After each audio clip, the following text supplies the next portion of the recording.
cek, dan tadi pagi saya mendapatkan laporan dari Pak Menteri Kesehatan bahwa ibu ini dan putrinya positif corona.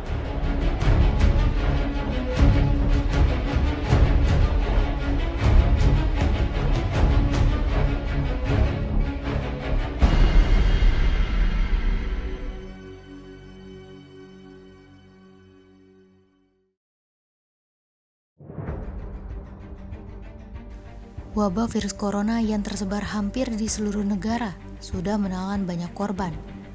Wabah yang dikenal dengan nama COVID-19 ini mulai menyebar dari kota Wuhan, China, dan saat ini telah menelan lebih dari 1 juta korban jiwa. Jika dibandingkan dengan wabah flu Spanyol yang melanda dunia pada 1918 sampai 1920, yang menelan 50 juta korban jiwa, angka kematian yang disebabkan wabah virus corona memang tidak sebanyak itu. Namun rantai penularan virus corona sangatlah cepat. Lebih dari 31 juta warga dunia terinfeksi. Untuk saat ini, kasus tertinggi berada di Amerika Serikat. Upaya pembatasan sosial berskala internasional maupun nasional sudah diberlakukan warga dunia. Namun seiring berjalannya waktu, pembatasan dilonggarkan. Warga kembali beraktivitas normal seperti sedia kala, dengan ketentuan kesehatan yang telah ditetapkan. Namun aktivitas normal baru yang diberlakukan tidak serta-merta membuat penularan COVID-19 bisa diatasi. Aktivitas seperti membolehkan perjalanan keluar masuk menjadi alasan suatu negara kembali menghadapi ancaman gelombang kedua virus corona.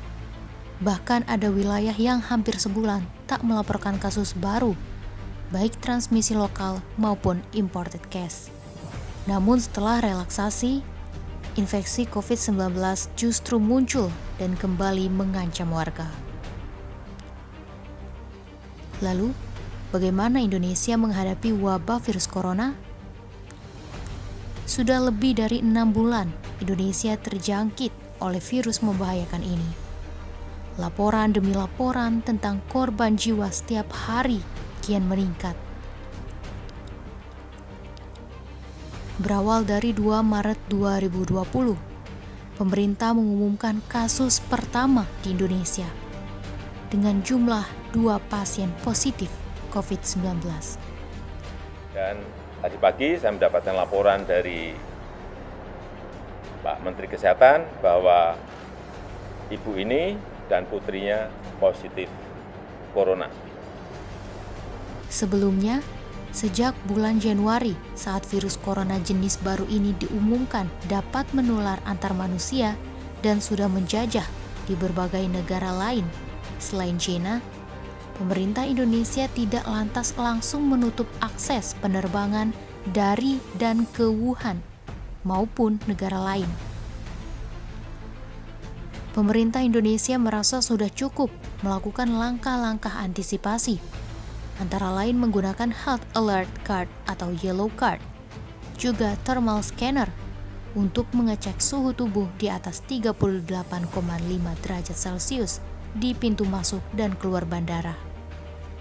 Langkah tersebut bukanlah langkah terbaik. Dibuktikan dengan kini, lebih dari 300.000 masyarakat Indonesia terinfeksi COVID-19. Bahkan dalam minggu ini, pasien terinfeksi semakin membludak. Penambahan kasus harian bukan lagi berkisar di angka ratusan. Kini ribuan rakyat Indonesia setiap harinya dilaporkan terinfeksi virus corona.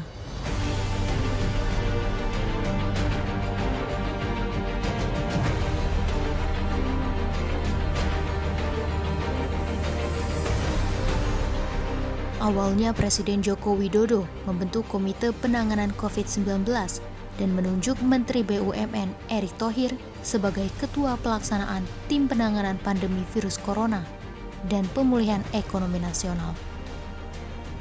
Pembentukan komite baru ini merupakan wujud dari keinginan Jokowi untuk benar-benar bisa meredam pandemi virus corona, sekaligus menyelamatkan ekonomi tanah air dalam waktu yang bersamaan.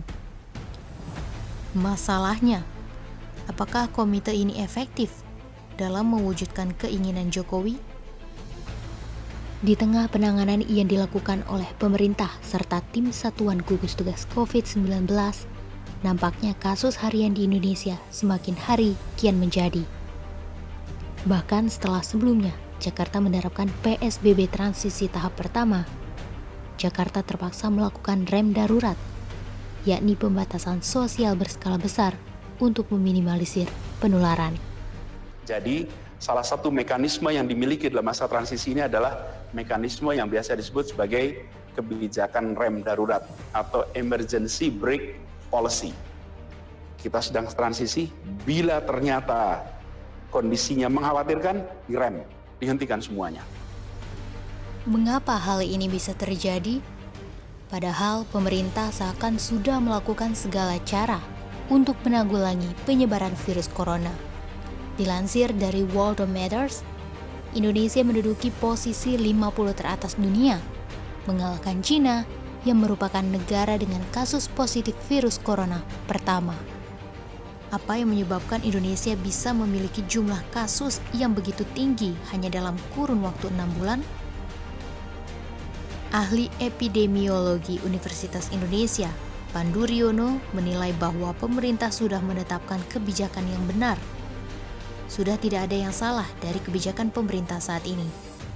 Menurutnya, penyebab kasus COVID-19 di Indonesia terus meningkat adalah karena tidak adanya kontribusi dari masyarakat untuk ikut menekan penyebaran virus corona di negara ini. Perilaku sebagian masyarakat yang masih menyepelekan protokol kesehatan dapat membahayakan keselamatan diri sendiri dan orang sekitar. Selain itu, tidak sedikit masyarakat yang percaya bahwa virus corona merupakan sebuah konspirasi. Ini menyebabkan kurangnya disiplin pada masyarakat untuk mematuhi protokol kesehatan, yaitu 3M, mencuci tangan, menjaga jarak atau physical distancing, serta memakai masker.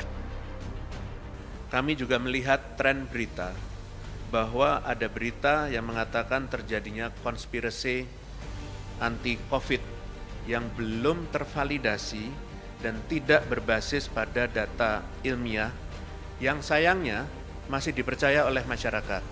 Jadi kami himbau agar masyarakat betul-betul bisa bekerja sama dengan pemerintah, karena pemerintah tidak bisa bekerja sendiri, kita membutuhkan kolaborasi bersama dengan masyarakat untuk dapat menekan angka penularan. Juru bicara gugus tugas percepatan penanggulangan COVID-19, April lalu menjelaskan bahwa ada 4 strategi yang akan dilakukan secara konsisten untuk menguatkan kebijakan physical distancing sebagai strategi dasar mengatasi pandemi COVID-19. Strategi pertama yaitu gerakan memakai masker saat berada di ruang publik atau di luar rumah. Strategi kedua adalah penelusuran kontak atau tracing kasus positif yang dirawat menggunakan rapid test. Strategi ketiga adalah edukasi dan penyiapan isolasi secara mandiri pada hasil tracing yang menunjukkan hasil positif. Strategi keempat adalah isolasi rumah sakit yang akan dilakukan jika isolasi mandiri tidak memungkinkan. Selain menjaga jarak, gugus tugas percepatan penanggulangan COVID-19 pun mengatakan bahwa mencuci tangan lebih sering juga menjadi kunci mencegah penularan COVID-19. Namun ternyata upaya ini belum cukup dan belum bisa menekan angka penyebaran. Walaupun rem darurat di Jakarta yang merupakan daerah dengan status zona merah sudah tidak diberlakukan, sebagai gantinya, Jakarta melakukan pembatasan sosial berskala besar tahap 2 dan menerapkan peraturan jam malam guna mencegah dan menekan angka penyebaran COVID-19.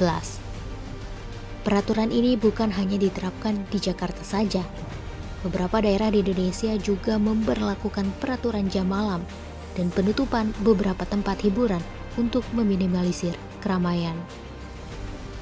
Dalam mengoptimalkan upaya pemerintah tersebut, Pemprov DKI Jakarta juga telah membagikan 22 juta masker untuk warga DKI Jakarta, serta melakukan pendisiplinan dengan mengadakan denda bagi masyarakat yang tidak memakai masker.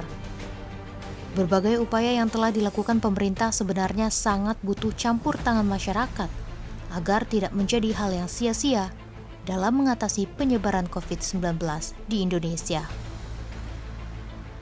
Melihat lebih jauh, upaya mengatasi pandemi COVID-19 di Indonesia juga tidak terlepas dari peran garda terdepan yang selalu siap sedia berjuang agar pandemi ini segera berakhir. Terdapat puluhan ribu kasus kematian di Indonesia, namun masih saja ada yang tidak percaya terhadap ancaman virus corona. Di lapangan, mereka yang berjuang langsung menghadapi pandemi ini mulai mengeluh kewalahan dengan kasus yang kian meningkat. Perhimpunan Dokter Paru Indonesia pun membeberkan data jumlah dokter spesialis paru di tiap daerah Indonesia tidak cukup untuk menghadapi kasus yang ada. Selain garda terdepan, garda belakang atau garda terakhir dari pandemi COVID-19 juga sangat berperan penting. Para supir ambulans yang harus mengantarkan jenazah hingga ke pemakaman harus siap sedia saat tugas memanggil. Begitu pula dengan penggali kubur tempat di mana jenazah dimakamkan. Para penggali kubur jenazah pasien corona juga mengaku merasakan hal yang sama. Tetesan keringat serta perjuangan yang mereka lakukan tentunya sangat berharga bagi kita dalam memerangi pandemi COVID-19. Banyak cerita, keluh kesah datang dari petugas yang melakukan proses pemakaman jenazah yang terinfeksi. Ya nggak tahu, makanya udah puluhan tahun yang saya merasa lelah kerja, baru kali ini tahun ini kenapa bisa begitu? Apakah ujian buat saya? Selama adanya pandemi COVID ini, para petugas rela mengorbankan waktunya dengan keluarga hingga bekerja sampai larut malam. Mereka juga rela menjadi orang yang paling rentan tertular. Mereka berpegang teguh dengan senantiasa menerapkan protokol kesehatan usai bekerja seharian mengubur jenazah.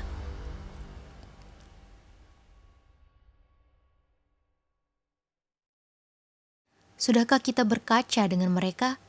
Apakah kita sudah menerapkan protokol kesehatan? Apakah kita sudah berusaha melakukan physical distancing?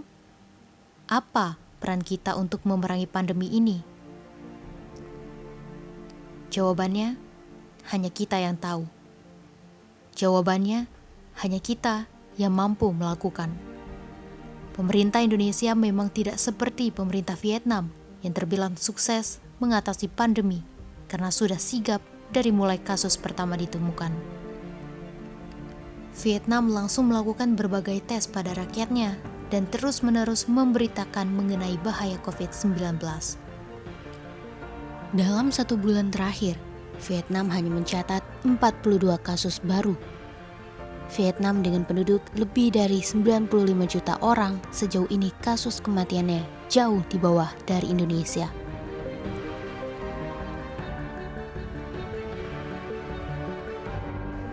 Sampai kapan kita akan bersikap tak peduli? Jika nyatanya kita masih punya hati nurani. Korban dari sikap acuh kita bukan hanya milik sendiri, namun dibarengi dengan resiko merugikan orang lain sampai mengancam jiwa. Sebagai masyarakat, yang perlu kita lakukan adalah menjaga diri sendiri dan orang sekitar dengan cara peduli terhadap ancaman pandemi COVID-19. Jangan sampai Indonesia mengalami kegagalan ekonomi karena pandemi tak kunjung usai. Apalagi hanya mengandalkan peran pemerintah dalam melakukan 3T. Testing, tracing, dan treatment. Mari diam sejenak. Berkacalah kita dengan mereka.